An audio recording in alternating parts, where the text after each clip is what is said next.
Bonjour, bonsoir, tout dépend de l'heure à laquelle vous me recevez. Notre sujet d'aujourd'hui traite de la visite de Madame Ségolène Royal, l'ex-candidate à la présidence de la République et ex-ministre sous Mitterrand et sous François Hollande. Ségolène Royal, qui est arrivée hier à Alger, en visite touristique et non pas en visite officielle comme le prétend le communiqué de la présidence de la République algérienne publié sur Facebook. Aujourd'hui, la présidence algérienne communique par presse Facebook interposée. Alors, venu en touriste, cette visite a été transformée en visite officielle et on lui a accordé une audience par Admetid Tebboune le lendemain de son arrivée, c'est-à-dire cet après-midi.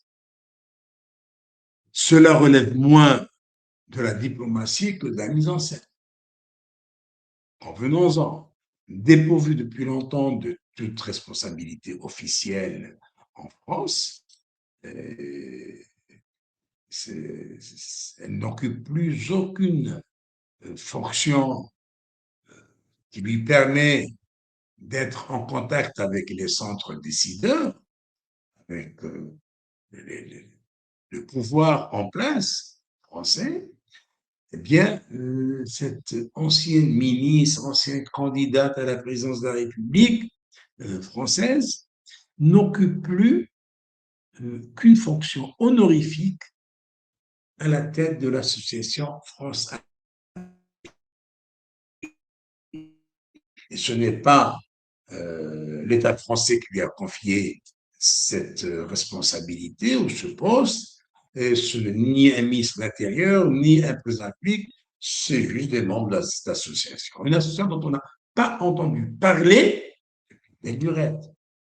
Cette structure marginale, disons-le, quasiment invisible, est restée muette depuis que les relations algéro-françaises se sont durablement enlisées dans une crise politique profonde et qui dure encore.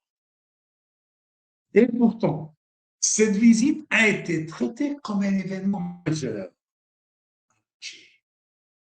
Une réception solennelle au palais présidentiel, un entretien en tête-à-tête, suivi d'une réunion élargie réunissant le directeur du cabinet de la présidence de la République, la ministre de la Culture et le conseil diplomatique du chef de l'État. Il manquait que le général Chengueriha, absent. Peut-être qu'il est parti finir les fêtes de fin d'année, comme le disait le directeur du cabinet de Tebboune.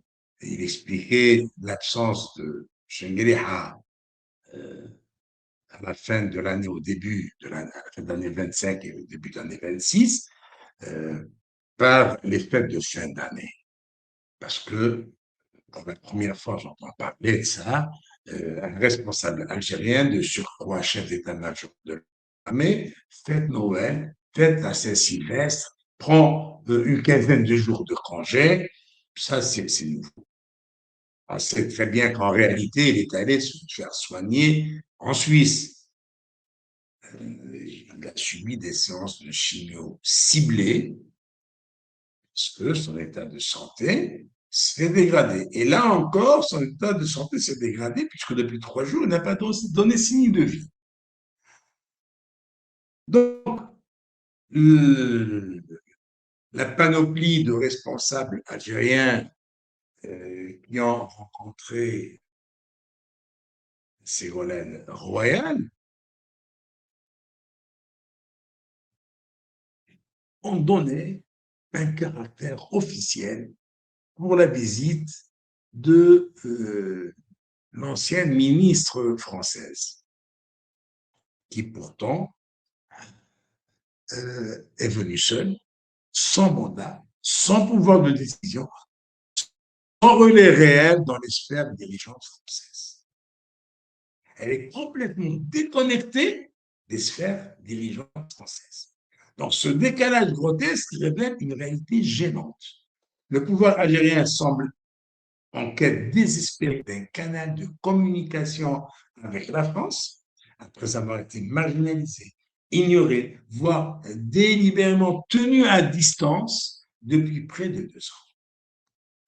Incapable d'établir un dialogue institutionnel au plus haut niveau, il se rabat sur des figures du passé politique français.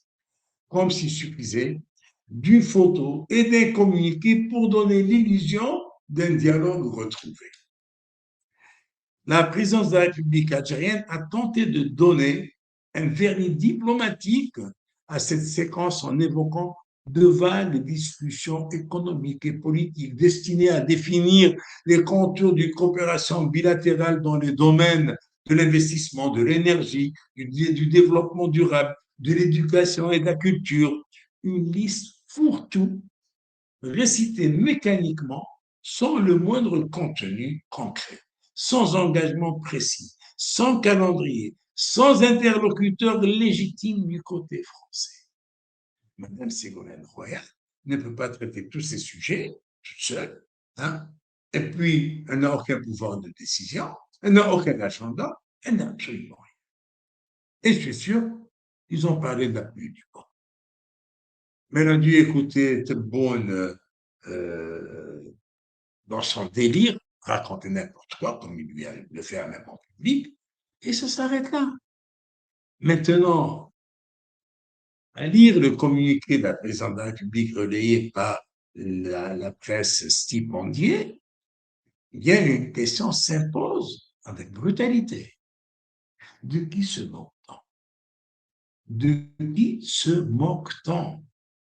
Comment peut-on sérieusement prétendre tracer des contours d'une coopération stratégique avec une personnalité qui ne représente ni le gouvernement français, ni ses institutions, ni ses centres de décision? À moins de considérer que la diplomatie se résume désormais à des sourires, des formules creuses et des communiqués. Le problème n'est pas la personne reçue, il est dans la mise en scène outrancière, dans la survalorisation médiatique, dans cette volonté maladive de faire passer un épisode mineur pour un acte de souveraineté.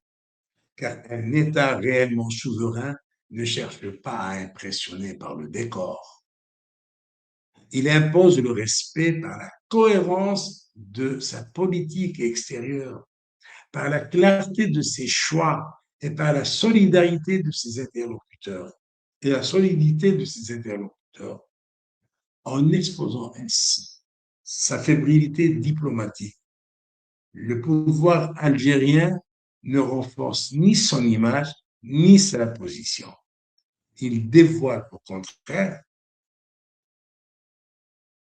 une faiblesse structurelle, l'absence d'une stratégie claire, l'isolement international croissant et l'incapacité à assumer une relation mature, équilibrée et institutionnelle avec l'ancienne puissance coloniale. La souveraineté ne se proclame pas à coup de communiqué. Il faudrait que les gens de Moradia le sachent. La souveraineté se pratique. Ce jour-là, au palais présidentiel, c'est surtout le vide politique qui a été mis en scène. Oui. Et encore une fois, on a vu un régime mis à nu. Un régime qui s'est mis lui-même à nu. Et à quand ce régime de voyous continuera-t-il à user de faux clichés, à user d'un langage déstructuré, de pratiques incohérentes? Cela, nous l'attendons. Et ça ne peut prendre fin qu'avec la fin de ce régime. Sur ce, je vous remercie de votre attention et vous souhaite une agréable fin de soirée. Au revoir.